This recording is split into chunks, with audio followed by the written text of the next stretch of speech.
பாருங்க 2 4 6 8 10 12 14 16 இது கொடுத்த ஒரு வேல்யூ ஒரு வரிசை கொடுத்து இதோட சராசரி கண்டுபிடிக்க சொல்லியிருக்காங்க. இந்த ரெண்டு மெத்தட்ல கண்டுபிடிக்கலாம். டைரக்டா எல்லாத்தையும் ஆட் பண்ணி எத்தனை நம்பரோ அதால டிவைட் பண்ணி சால்வ் பண்ணீங்க, அது ஒரு மெத்தடுங்க. நெக்ஸ்ட் இன்னொரு மெத்தட் என்ன, எல்லாத்துக்கும் டிஃபரன்ஸ் சேமா இருக்கான்னு சொல்லி பாருங்க. எல்லாத்துக்கும் டிஃபரன்ஸ் சேமா தான் இருக்கு. 2 4 எல்லாத்துக்குமே டிஃபரன்ஸ் 2 2 தான் இருக்கு. இப்படி இருந்துச்சுன்னா நீங்க என்ன பண்ணலாம்னா ஈவன் நம்பரா ஆட் நம்பரான்னு சொல்லி பாருங்க. ஈவன் நம்பரா ஆட் நம்பரா செக் பண்ணுங்க. 8 இருக்கு. 8னா அது ஈவன் நம்பரா இருந்துச்சுன்னா என்ன பண்ணணும்னா ஃபர்ஸ்ட் நம்பர் லாஸ்ட் நம்பரை ஆட் பண்ணி 2 ஆல டிவைட் பண்ணுங்க. அதுவே ஆட் நம்பரா இருந்துச்சுன்னா ஒற்றைப்படை எண்ணா இருந்துச்சுன்னா சென்டர்ல என்ன வேல்யூ இருக்கோ அதுதான் ஆன்சரா இருக்கும். ஓகேங்களா?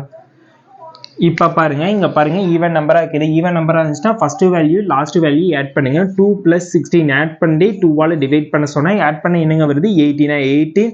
18 வந்து 2 ஆல டிவைட் பண்ணா இது 1 டைம், இது வந்து 9 டைமாங்க. 9 தான் இதோட சராசரி. ஓகேங்களா? அவ்வளவுதாங்க.